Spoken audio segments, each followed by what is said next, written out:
સુરેન્દ્રનગરના વઢવાણમાં નર્મદા કેનાલનું પાણી ખેડૂતોને સિંચાઈ માટે ન મળતા ખેડૂતોએ તંત્ર સામે આક્રોશ વ્યક્ત કર્યો।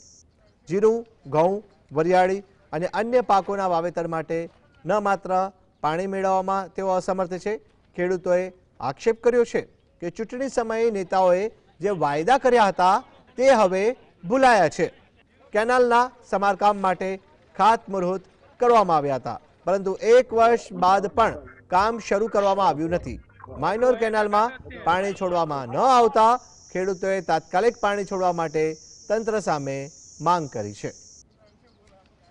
14 વર્ષથી આમની લટકીને ઊભો છે અને જ્યારે આપેલા જ્યારે વિધાનસભાની ચૂંટણી હતી ને ત્યારે જગદીશભાઈ પોતે આવીને એવું કીધું હતું કે હું આવતા વર્ષે આનું સોલ્યુશન લાવી દઈશ। એ પછી કંઈ થયું નહીં અને જ્યારે લોકસભાની ચૂંટણી આવી ને ત્યારે પોતે ખાતમુહૂર્ત કરવા આવ્યા હતા અને દિવાળી પહેલા થઈ જશે એવું કીધું હતું ને હજી આજે નથી થયું અને હજારો વીઘામાં જમીનમાં જીરાના ને એવા બધા રવિ પાકોના વાવેતર કરેલા એમને પડ્યા છે પાણી પાવાના અભાવે।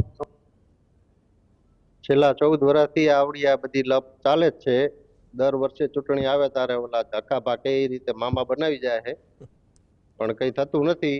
અત્યારે તે 2-3 દિવસમાં પાણી આવી જાય છે એવું કહે છે અને બધાએ જીરા વાવી દીધા છે અને અત્યારે પાણી આવતું નથી LD2 માં। ખાસ કરી શું સમસ્યા છે તમારા ખેડૂતોને?